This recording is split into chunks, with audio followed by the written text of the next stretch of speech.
بسم اللہ الرحمن الرحیم۔ امام بخاری کی وفات کیسے ہوئی؟ امام بخاری کو اپنی زندگی کے آخری حصے میں اسلامی دنیا کے مشرقی حصے کے حکمرانوں کی طرف سے شدید ظلم و ستم کا سامنا کرنا پڑا، خاص طور پر نشاپور، بخارا اور سمرقند میں۔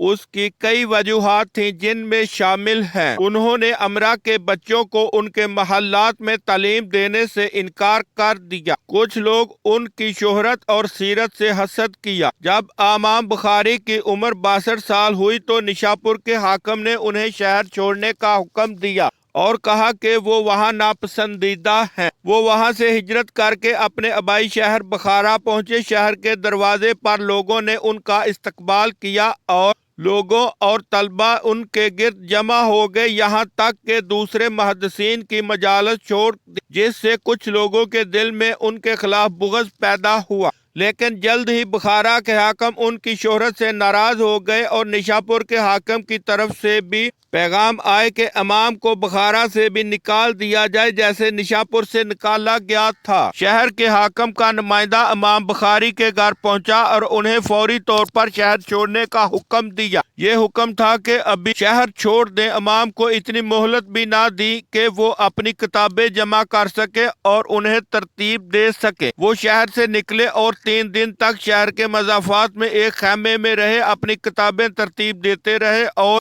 نہیں جانتے تھے کہ کہاں جائیں۔ امام بخاری سمرقند کی طرف روانہ ہوئے، لیکن وہ شہر میں داخل نہیں ہوئے بلکہ اس کے ایک گاؤں خرتنگ میں اپنے رشتہ داروں کے ہاں ٹھہرے۔ ان کے ساتھ ابراہیم بن موکل بھی تھے۔ زیادہ وقت نہیں گزارا کہ حاکم سمرقند کے حکم پر فوجی ان کے گھر پہنچ گئے اور انہیں سمرقند اور اس کے نواحی علاقوں سے نکلنے کا حکم دیا۔ یہ عید الفطر کی رات تھی۔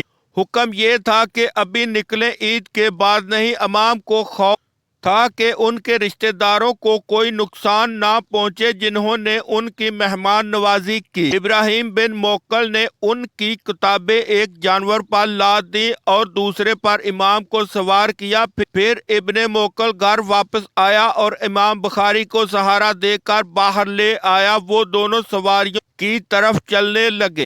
تقریباً 20 قدم چلنے کے بعد امام بخاری نے زیادہ تھکاوٹ محسوس کی اور ابن موکل سے چند منٹ آرام کرنے کی درخواست کی۔ امام بخاری سڑک کے کنارے بیٹھ گئے اور سو گئے۔ چند منٹ بعد جب ابن موکل نے امام کو جگانے کی کوشش کی تو دیکھا کہ ان کی روح اللہ کے پاس جا چکی تھی۔ اللہ ان پر رحم فرمائے۔ امام بخاری عید الفطر کی رات یکم شوال 256 ہجری کو سڑک کے کنارے وفات پا گئے۔ وہ ایک شہر سے دوسرے شہر نکالے گئے اور ان کی عمر 62 سال سے زیادہ تھی۔ آج لوگ نشاپور، بخارا اور سمرقند کے حکمرانوں کے نام نہیں جانتے، لیکن سب امام بخاری کو جانتے ہیں۔ اللہ پاک امام بخاری پر رحم فرمائے اور ان کے درجات بلند فرمائے، نبیوں، شہداء اور صالحین کے ساتھ۔ آمین ثم آمین۔